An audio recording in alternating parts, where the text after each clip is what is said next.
Republican पक्षाचे राष्ट्रीय अध्यक्ष सचिन खरात साहेब आपल्यासोबत आहेत. साहेब, काय सांगाल? गोपीचंद पडळकरांनी मध्ये विधानं केली, त्यामुळं राजकीय वातावरण बिघडलं. राजकीय वातावरण देखील तर आपल्याला पाहायला मिळालं. कसं बघताय आपण? मुळात गोपीचंद पडळकर हे सांगली जिल्ह्याचे आहेत. मी सुद्धा सांगली जिल्ह्याचा आहे. ते आटपाडी तालुक्याचे आहेत. मी पण आटपाडी तालुक्याचा आहे आणि मी खुद्द आटपाडी तालुक्याचा आहे, म्हणजे शहराचा आहे. इथं तर माझं घर आहे. परंतु याच सांगली जिल्ह्याला खूप मोठा वारसा आहे.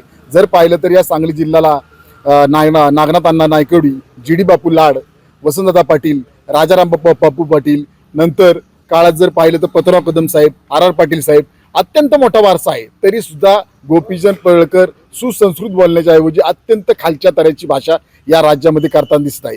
यामुळे सांगली जिल्ह्याची मान ते खाली घालायला लावत आहेत, स्पष्टपणे दिसत आहे.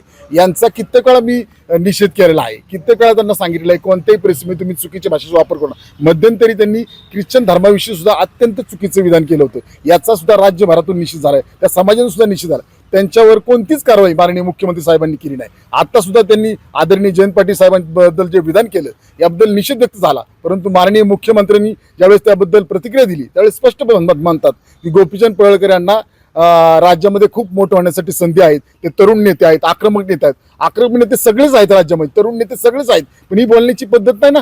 महाराष्ट्र हे राज्य रयतेचे राजे शिवाजी महाराज, संभाजीराजे, फुले शाहू आंबेडकर यांच्या विचाराचं राज्य आहे. गोपीचंद पडळकर यांच्यावर कारवाई कधी होणार आहे का नाही हे तर जनतेला सांगा ना. आमचा प्रश्न आहे, ते सरकारची जावं आहेत का गोपीचंद पडळकर? तुम्ही कारवाई करत नाही. काय चाललंय काय राज्यामध्ये? हे राज्य गोळवळकर आणि हेडगेवार यांच्या विचाराकडे चाललेलं आहे. मी सांगू इच्छितो की हे राज्य फुले शाहू आंबेडकरांच्या विचारच आहे आणि यासाठी आम्ही कदापि कोणती गोष्ट कोणाच ऐकणार नाही. साहेब, लक्ष्मण हाके आता ओबीसी समाजावर आरक्षणाबाबत बोलत असताना आता SC NTच्या आरक्षणाबाबत पण बोलतात. एक वेगळं विधान करताना आपल्याला पाहायला मिळतं. कसं बघता या विधानाकडे? लक्ष्मण हाकेंनी मुळात ओबीसीच्या लढाईचा फक्त आव आणलेला आहे. जर ते आता नाव घेतात काही छगन भुजबळ साहेबांचं, मोठमोठ्या नेत्यांचं नाव घेतात ओबीसी नेते, परंतु छगन भुजबळ साहेब तर ओबीसी नेतेच नाहीत. मंडल आयोग ज्यावेळेस स्थापना झाली 1979ला, त्यानंतर लागू झाला, माननीय VP सिंग यांनी मंडल आयोग लागू केला 10 ऑगस्ट 1990ला. या दरम्यानच्या काळामध्ये छगन भुजबळ कुठंच नव्हती. ते ओबीसी नेते नाहीत. आणि लक्ष्मण हाकेंना तर पुढे जाऊन सांगतो, तुम्ही SC कडे पाहूच नका. तुम्ही ज्या समाजाची मागणी करताय, धोबी समाज आणि नाभिक समाज, याच डॉक्टर बाबासाहेब आंबेडकरांनी सांगितलं तर बाबासाहेबांची केस कापली नव्हती. बाबासाहेबांनी स्वतः सांगितले. आणि या समाजाला आरक्षण तुम्ही मागता? अहो, पहिला हा विचार करा की SC समाज हा गाव कुसा बाहेर राहिला, गावाच्या बाहेर राहिला. ST समाज हा जंगलात राहिला, निसर्गाच्या सानिध्यात राहिला. म्हणून डॉक्टर बाबासाहेब आंबेडकरांनी या समाजाला घटनेच्या, संविधानाच्या माध्यमातून घटनात्मक आरक्षण दिलेलं आहे SC ST ला. हे पहिलं लक्ष्मण हाकेंनी समजून घेतलं पाहिजे. त्याला क्रायटेरिया आहे या समाजामध्ये येण्यासाठी. तुम्ही आरक्षण मागताय, बाबासाहेबांची केस कापली नाही त्या समाजाला तुम्ही आरक्षण मागताय SC मध्ये.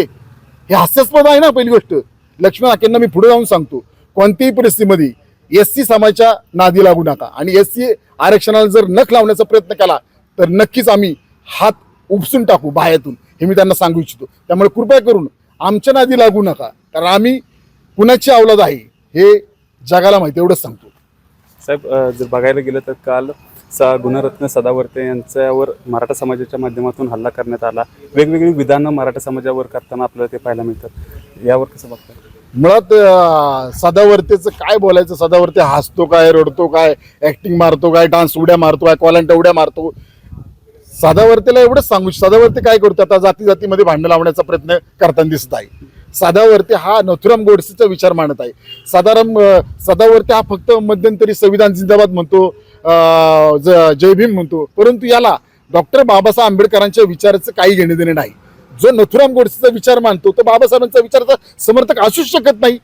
त्यामुळे याचं मुळात आंबेडकरी समाजाशी काही घेणं देणं नाही. हा नथुराम गोडसेचा विचाराचा समर्थक आहे, हा RSSचा माणूस आहे, हा भाजपचा माणूस आहे. पुढे जाऊन मी सांगतो, तुम्ही आता तिघांचे मला प्रश्न विचारलेला आहे. हे जर पाहिले तर गोपीचंद पडळकर हा आधुनिक औरंगजेब आहे आणि लक्ष्मण हाके हा आधुनिक अफजल खान आहे आणि सदावर्ते हा आधुनिक शाहिस्ते खान आहेत.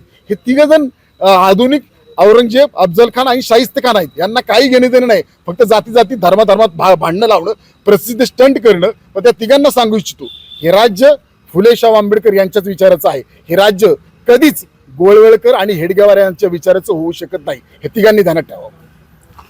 हे होते राष्ट्रीय अध्यक्ष सचिन खरात यांनी यावर मोठी प्रतिक्रिया दिल्याचं देखील आपल्याला पाहायला मिळतं. कॅमेरामन ओमकारसह वैभव बोडके, ABP माझा, सातारा. ABP माझा, उघडा डोळे बघा नीट.